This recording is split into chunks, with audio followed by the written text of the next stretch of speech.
దేవుడు మానవునికి స్వేచ్ఛనిచ్చాడు.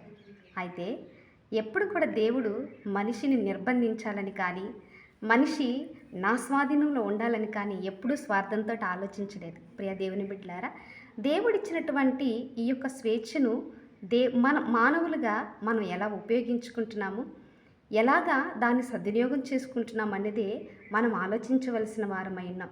ఈ రోజుల్లో మనం చూస్తూ ఉంటాం, చాలామంది యవనస్తులు కావచ్చు, అలాగే గృహిణులు కావచ్చు, అలాగే ఎంప్లాయీస్ కావచ్చు, వారి జీవితాల్లో రకరకాలైనటువంటి మనుషులు ఎదురవుతూ ఉంటారు.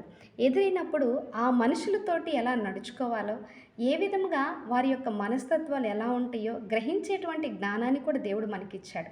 దేవుడు మనల్ని జ్ఞానవంతులుగానే పుట్టించాడు, కానీ అజ్ఞానవంతులుగా పుట్టించలేదు. ప్రియ దేవుని బిడ్డలారా, కానీ ఈ రోజున చాలామంది మరి పలానా వారు మమ్మల్ని మోసం చేశారు, పలానా వారు మమ్మల్ని ఇలా చేశారు అని చెప్పి వాపోతూ ఉంటారు. కానీ ఈ రోజున ఎంతమంది అయితే అలాంటి పరిస్థితుల్లో ఉన్నారో అలాంటి వారికి దేవుని యొక్క వాక్యం సెలవిస్తూ ఉంది.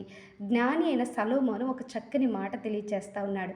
ఏమనంటే, సామెతల గ్రంథం 13వ అధ్యాయం 20వ వచనంలో మనం చూస్తే, జ్ఞానుల సహవాసం చేయువాడు జ్ఞానము గలవాడగును, మూర్ఖుల సహవాసం చేయువాడు చెడిపోవును. చూడండి ప్రియ దేవుని బిడ్డలారా, ఈ రోజున నీకెవరైనా పరిచయం అవుతున్నారు అంటే వారు జ్ఞానం కలిగిన వారా లేక మూర్ఖుల గ్రహించే శక్తిని దేవుడు నీకు ఇచ్చాడు.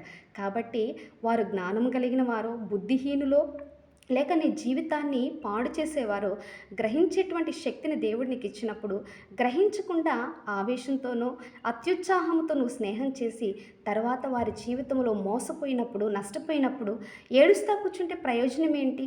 ఈ రోజున ఈ వాక్యం ద్వారా దేవుడు నీతో మాట్లాడుతూ ఉన్నాడు. నీవు జ్ఞానవంతుల సహవాసం చేయి,